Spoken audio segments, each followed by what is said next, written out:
Hoje a gente vai falar sobre a terceira liberdade. E a terceira liberdade, ela diz que o animal, para ele ter bem-estar, ele deve estar livre de doenças e injúria.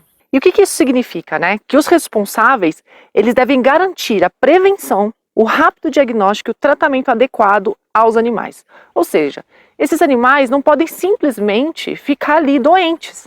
Mas aí, gente, a gente vai, como sempre, né, entrar um pouco mais nessa liberdade.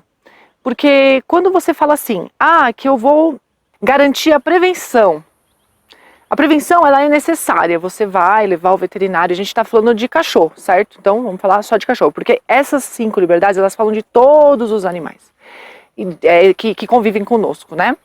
Não os silvestres, os animais domésticos e domesticados. Então, a gente vai entrar um pouco mais nessa liberdade, porque quando você fala assim de prevenção, tá bom, vamos supor, você faz lá uma consulta veterinária a cada 2 meses. Mas aí no meio desse caminho, esse bicho, ele fica mal, ele fica doente, apesar de toda a prevenção. Eu preciso ter a condição de ensinar o meu cliente a ter esse olhar para o cachorro, né? Eu tenho um olhar e eu vou ter condições de avaliar isso quando o animal estiver no meu consultório, estiver sob os meus cuidados. Mas e quando não tiver? E quando esse cliente estiver na casa dele e tiver que perceber esse mal? Mas tudo bem, tá vomitando e não sei o quê. Mas além disso, quando o cachorro tá vomitando, ele já passou por uma série de coisas que poderiam ter sido vistas se o conhecimento sobre comportamento fosse um pouco mais profundo. E esse conhecimento ele vai ser passado de pouco a pouco pelos profissionais, porque o profissional, qualquer profissional, na verdade, além do papel dele de curador, né, de a pessoa que vai garantir a saúde, o bem-estar, né, daquela espécie, ele tem uma obrigação social de formar opinião. E quando nós temos o conhecimento, o nosso papel é passar todo o conhecimento que nós temos para esse cliente. É óbvio, não a parte medicamentosa, né? Aqui a gente está falando da parte não medicamentosa, é o anterior. Aqui, assim, quando você fala de comportamento, você fala de prevenção, inclusive, né?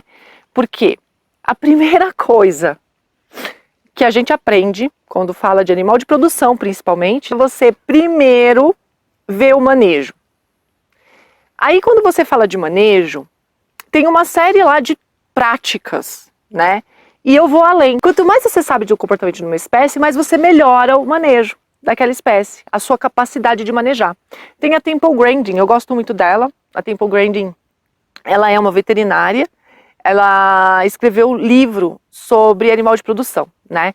Por ela ser autista, ela conseguiu ser empática em relação a algumas coisas que aconteciam com os animais, que, na verdade, os produtores, eles tinham algumas dificuldades com os animais, e era notável que aqueles bichos estavam estressados. Então, ela, com a empatia dela, com a capacidade que ela tem de se colocar no lugar do animal, em termos de sensibilidade, ela percebeu que algumas coisas, tem um filme até sobre ela, é bem legal, e tem o livro dela também, que algumas coisas realmente eram assustadoras, e que para um ser humano passa batido, entendeu? Então, era uma corrente pendurada, porque quando o gado está sendo manejado, ele entra nos corredores, né? Para você que não sabe, ele entra nos corredores de tábua ou de metal, dos dois lados, assim, e é um corredor comprido e vai até o lugar onde ele é preso para ser manejado, né? Ou ele vai ser marcado, ou ele vai levar vacina, ou qualquer coisa. Só que os bichos ficavam muito arredios nesse corredor, né? Que a gente fala que é a seringa. Então, o que ela percebeu? Que se aquele caminho fosse redondo, que o animal não conseguisse ver lá o fim, se ele fosse descobrindo lentamente, andando de forma curva, ele não se estressaria. E ela comprovou isso, fazendo os experimentos, e cientificamente ficou comprovado de que o formato daquela seringa, o formato daquele trajeto que o animal tem que fazer até o lugar que ele vai ser manejado, ou até embarcado, né? Às vezes ele vai parar dentro de um caminhão, ele deve ser curvo para diminuir o estresse desse bicho, entende? Então, o que que isso mostra? Que quanto mais você conhece o comportamento daquele animal, melhor você vai fazer aquele manejo, melhor vai ser o seu manejo. E quanto melhor o manejo, ou seja, quanto mais o manejo está de acordo com o que é correto para aquela espécie, mais saudável esses bichos ficam, tá? Eu não vou ter aqui um número para vocês, porque eu não achei nenhum trabalho em relação a isso. Pode até ter, eu estou aí fazendo várias pesquisas, mas eu não achei. Se tiver, vocês até me marcam aí no trabalho. Mas existe um alto número de condições de saúde que podem ser resolvidas só com acerto do manejo, em cachorro, inclusive, né? Então, um animal que não engorda, um animal que vomita muito, um animal que tem muita diarreia, um animal que tem um monte de coceira é o top 10, assim. Coceira, lambedura, arrancamento de pelo, né? Tudo isso podendo ser corrigido só com a gente conhecendo o comportamento. Então o comportamento, o estudo do comportamento, ele tá dentro da prevenção. A gente erra ao dizer, como médicos veterinários, que a prevenção é da vacina e vermífugo. A prevenção é você fazer isso, né? Que seja, mas também ser o agente educador em relação ao comportamento do cão. E para educar você tem que saber. E saber muito bem. E estudar. E relatar casos. Porque é isso. A gente precisa provar cientificamente que aquilo é bom e que aquilo diminui o estresse do animal. É importante fazer isso. É muito importante. E assim, os estudos de cães, de comportamento de cães, por ser uma espécie que vive diretamente com a gente, é ridículo, entendeu? É vergonhoso. Então a gente devia estudar muito mais o comportamento do cachorro. Está muito aquém do que deveria ser, né? Muitas perguntas sem respostas. E é uma ciência básica, porque se você não sabe o comportamento do animal, você não sabe o manejo correto. Se você não sabe o manejo correto, você não está fazendo a prevenção de forma completa, tá? O rápido diagnóstico. Aí é óbvio que isso tem a ver com você, com o tutor levar periodicamente esse animal no veterinário.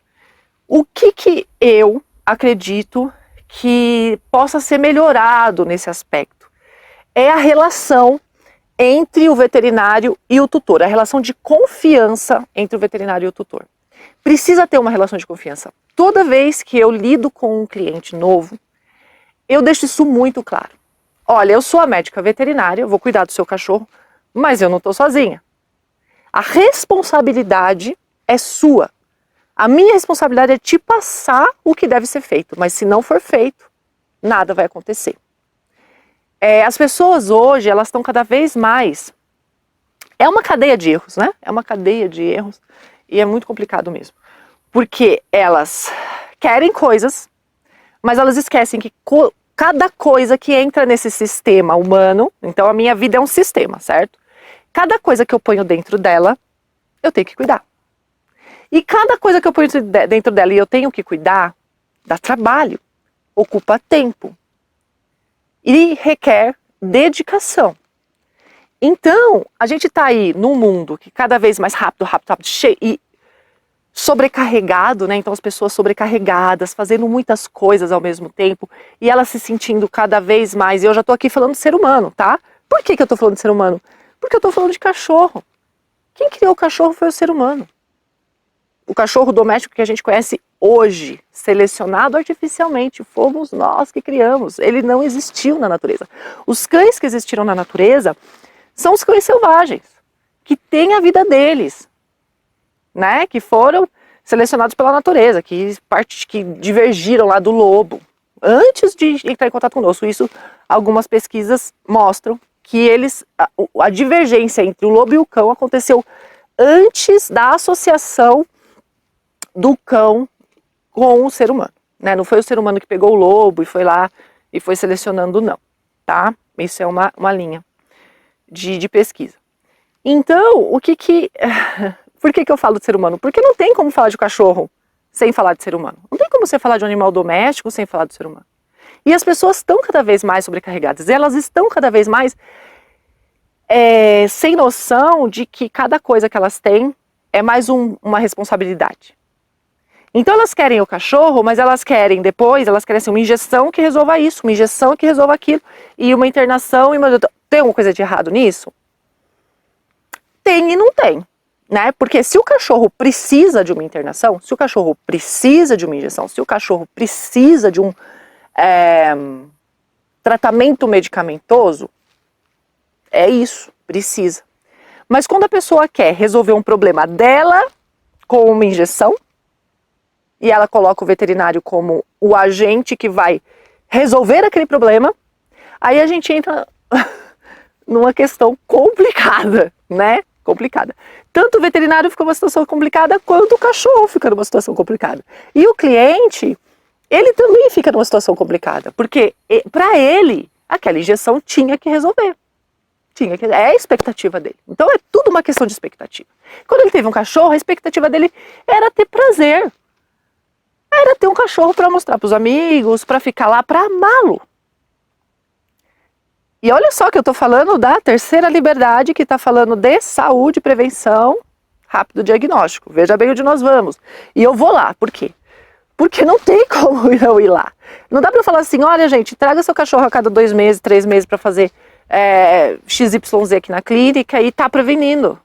Não, é você ensinar esse tutor que aquele bicho, ele precisa de alguns cuidados que só ele pode dar. Só ele. Aí você fala assim, mas o cara tem lá o cachorro e ele não vai fazer porque ele trabalha o dia inteiro e agora o cachorro já tá lá e tem que fazer alguma coisa. Certíssimo, certíssimo, isso tá certo. Mas a pessoa já vai ficar ciente que ela não é o tipo de pessoa correta para ter um cachorro. Da próxima vez que ela for pensar em ter um cachorro. Quando o peso da responsabilidade cai nas costas dela, que ela é responsável por uma parte boa da saúde daquele bicho, que não é o veterinário, que não é só o veterinário dando uma injeção ou deixando internado, ela vai pensar 2 vezes antes de pegar um cachorro. Sabe quando que eu comecei a pensar 2 vezes antes de pegar um cachorro? Quando caiu nas minhas costas toda a responsabilidade em cima do cachorro. Eu falei, não, eu não tenho condições de ter um cachorro mais agora. Eu gosto de cachorro, eu gosto.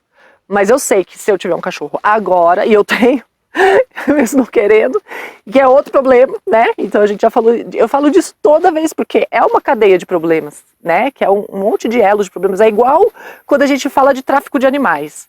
Aí fica, centro de triagem, não sei o quê, mas não é ali que tá o problema, né? O problema tá no cara que compra a tartaruguinha para salvar ela e vai alimentando a cadeia do tráfico, né? E aí o tráfico se alimenta e aí não interessa a sua intenção, né? Ali se alimenta, seu dinheiro foi parar no bolso de alguém que pegou aquela tartaruguinha e vai ver a vantagem de pegar outra tartaruguinha, você entende? Então, quando você fala de saúde, você precisa olhar toda a cadeia. Porque se a saúde diz respeito ao comportamento, você tem que fazer esse esclarecimento, tá? Faz parte da prevenção esclarecer. Sempre. Porque minhas consultas não duram menos que 1 hora. Primeira consulta, jamais. O cliente que cai comigo, ele já sabe, porque quando ele me pergunta o preço, eu falo, antes de falar o valor, eu digo tudo que eu faço. Porque é isso que eu faço. Não quer isso, não sou eu que você tem que procurar. Você entende? Então, quando você fala de rápido diagnóstico, você tem que ter esse elo de confiança com o cliente, porque cada vez que o animal, você já está trabalhando aquela educação, certo? É isso que eu estou falando. Então, a gente falou de prevenção. Prevenção, assim, o veterinário tem que saber comportamento, para saber fazer o manejo. Fim. Aí você vai falar rápido diagnóstico. Você que vai fazer o diagnóstico, é o veterinário que vai fazer o diagnóstico, não é o cliente. Por mais que tenha Google e tal, beleza, hoje é a época da informação, a gente faz muito tempo já e cada vez pior, melhor, sei lá, né? Depende do conteúdo que é olhado. E aí, depende do conteúdo que é olhado, tem tudo por aí. E quem que é o responsável pelo seu cliente? É você. Eu sou responsável pelos meus clientes. Não pelos meus clientes, corrijo, pela informação que eu passo para os meus clientes. Deixa claro. Então, quando a gente deixa muito claro, tanto o que vai ser feito, quanto os valores, aí você cria um elo de confiança. E essa pessoa, ela vai te procurar a qualquer sinalzinho de problema que você vai ensinar. Então, assim, Ah, o cachorro, não é assim, o cachorro tá vomitando dentro de diarreia, é antes. Então esse bicho, ele era um animal super dado, super sociável, de repente ele se intoca. Tá errado, tem alguma coisa errada. Se esse cliente tem confiança em você, ele vai levar pro cachorro para você. Esse bicho deixava ser tocado, agora não pode tocar, numa parte X lá. Esse cara vai levar para você. Então o rápido diagnóstico, ele depende, quando a gente está falando de cachorro, dessa confiança e dessa... eu acho que assim, é tanto a confiança do cliente no veterinário em questão, quanto a confiança das pessoas na classe veterinária, né? E é isso. Então, essa relação veterinário-cliente tem que ser uma coisa muito clara, de papéis muito bem estabelecidos, onde eu vou, onde você vai, que eu não posso ir. Mesmo quando eu era adestradora, eu não falava assim, vem cá que eu vou resolver o seu problema. Vem cá, no que o cachorro é seu. Eu não vou resolver nada, eu vou te ensinar a resolver o seu problema. Ai, mas eu não tenho tempo, eu perdi cliente. Perdi, mas os que eu tinha eram fiéis a ponto de que uma época eu sumi, porque meu celular, eu tive que deixar o celular, eu mudei de São Paulo, eu fui embora. A pessoa, ela achou o telefone fixo da minha casa, que olha, hoje eu nem tenho telefone fixo mais, mas naquela época eu já não usava, só deixava lá, sei lá, porque eu tinha, quando eu morava em São Paulo, em Osasco ainda. E ela achou meu telefone fixo, não sei aonde, procurando pelo meu nome na internet, uma pessoa que tinha dinheiro suficiente, eu garanto, para ir em qualquer adestrador de qualquer lugar, em qualquer... Ela queria hotelzinho. Isso é elo de confiança. E sabe quanto tempo eu trabalhei com essa pessoa? 1 mês. Um simples mês. Fazendo uma coisa com a cachorra dela. Eu poderia ter tido sucesso naquilo e ela nunca mais ter olhado para minha casa, mas a confiança fez com que ela perdesse o tempo dela, investisse o tempo dela em me procurar para que pudesse. E aí, isso no hotelzinho. Agora, em relação à veterinária, né, a diagnóstico e tal, os meus clientes, o cachorro olhou torto pro lado esquerdo, eles me falam. Alessandra, tem que ter cuidado, tem que ter... É problema isso? Olha, a gente precisa marcar uma consulta, realmente. E aí eu tenho rápido diagnóstico. Eu pego no comecinho e consigo tratar, né? É confiança. Então não adianta você falar de rápido diagnóstico se você está falando... Porque quando nas liberdades a gente está falando de animal de produção. Normalmente a fazenda tem um veterinário, blá blá blá, né? Na verdade você fala nesse aspecto, que a fazenda tem que ter um veterinário para ter o rápido diagnóstico. Quando a gente fala de cachorro, é a confiança. Senão o cara não vai falar pra você, você não vai ficar sabendo nunca. E aí não tem rábito diagnóstico, não tem bem-estar, o cachorro vai ficar passando mal, tá bom? Além disso, é o tratamento adequado aos animais. Eu não vou falar de tratamento medicamentoso aqui, é óbvio, né, que não é esse o caso, a gente aprende isso na faculdade. Eu vou falar aqui de tratamento comportamental. Não é tudo que precisa de terapia comportamental. Não é tudo. Não é tudo que eu preciso usar petisco, não é tudo que eu preciso... não é tudo, né? Que eu preciso de um condicionamento operante, não é. Eu preciso corrigir o manejo. Assim, é redundante, é chato falar sempre a mesma coisa, mas é porque é.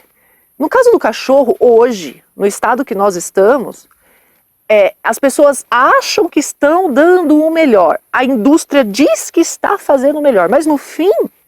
O que está sendo feito? Apenas estão dando para o cachorro um tratamento baseado em necessidades humanas e normalmente errado. Né? Então, assim, é muito rico falar de liberdades, porque a gente pode se aprofundar muito. A gente pode ficar na superfície ou a gente pode se aprofundar. Quanto mais a gente sabe de comportamento, mais a gente se aprofunda. E se ignorar o humano nesse sistema, tá errado também. Porque é o ser humano que vai lidar com esse animal. Né? A gente não está falando de animal de vida livre. Quando a gente fala de animal de vida livre, ainda assim a gente fala de humano. Porque são os humanos que têm a posse sobre a terra. Né? E assim, por mais que seja um parque, é posse do Estado. Que é composto por seres humanos, ou seja, é de todos. Os animais não têm autonomia sobre a terra, sobre os espaços, talvez sobre o oceano em lugares que não tem, porque nem na Antártida é toda partida, tem dono. Então, mesmo quando a gente fala de animal silvestre, a gente fala de ser humano. Não dá para ignorar o fato. E tem uma outra questão que é super polêmica, que sempre dá discussão nos grupos de Facebook, né? Gente, só brincadeira, mas assim, é uma questão polêmica, que é você falar que pessoa que vai ter cachorro precisa ter dinheiro. Nossa, é igual mexer num vespeiro. É mexer no vespeiro, fazer isso. Por muito tempo eu pensei assim, caramba, que fala difícil, né? É difícil você falar isso, ó, você não tem dinheiro, você não tem direito de ter um cachorro. Eu já tive cachorro sem ter dinheiro. Mas aí a gente vai para a realidade e vê que não tem serviço público de saúde para cachorro. Tem. Em pouquíssimo, assim, raros lugares. Eu conheço só em São Paulo, na cidade de São Paulo, né? E se você precisa, os horários são restritos, as vagas são restritas, é muita gente para pouco hospital. O cachorro fica dentro da casa. Se ele tá passando mal, se tá com uma pata quebrada, aí sabe onde ele vai parar? No prático. E aí a gente fala, essas pessoas ficam mandando pro prático.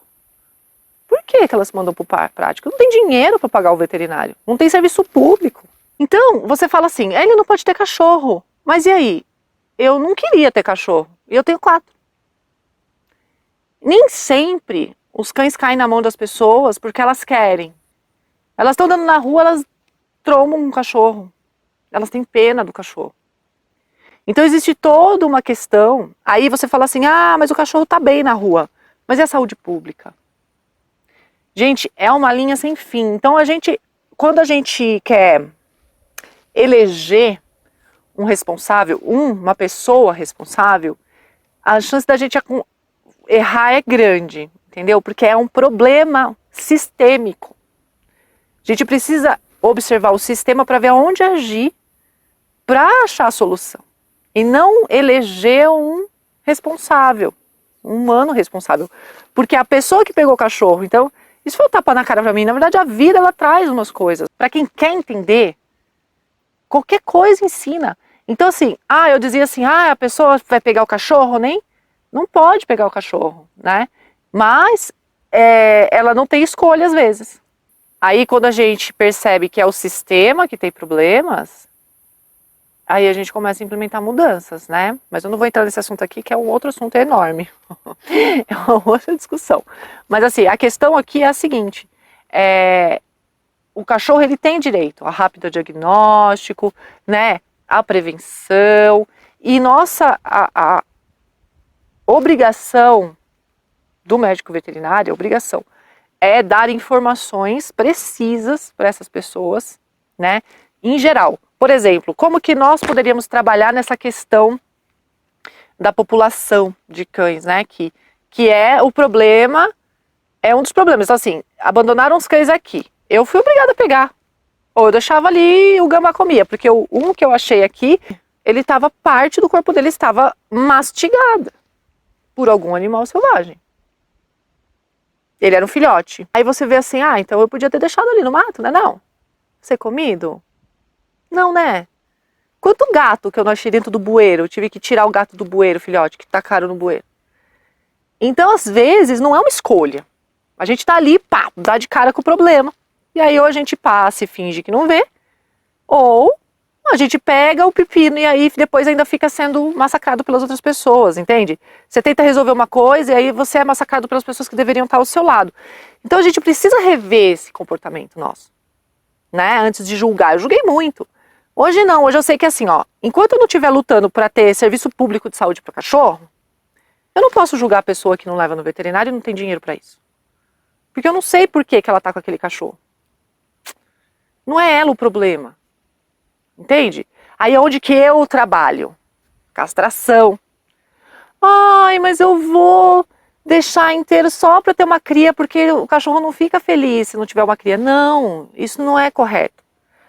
E aí eu mostro que eu sei, extensamente, eu argumento, eu não falo só assim, não, o cachorro não tem que reproduzir para ser feliz. E a pessoa tem que engolir, sabe assim? Eu acho que a gente precisa ter um pouco dessa coisa de argumentar, dar os motivos, ensinar. e mostrar os lados, o que vai acontecer com esse filhote, é uma conversa. Inclusive pode ser cobrado, porque isso é uma consultoria.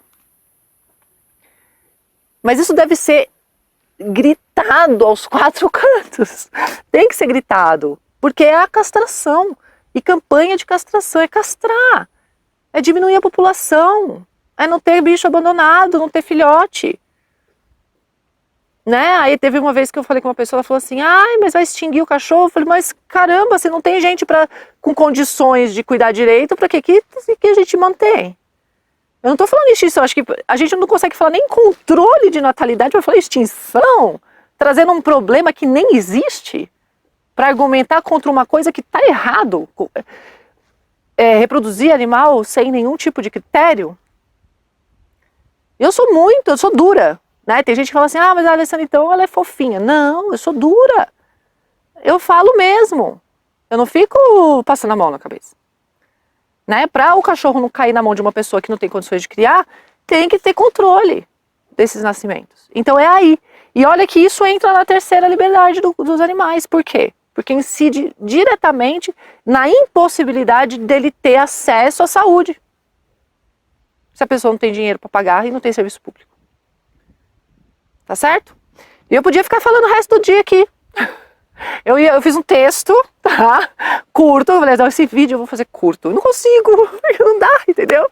Aí na semana que vem tem outro vídeo que a gente já tá indo pra quarta liberdade e até lá.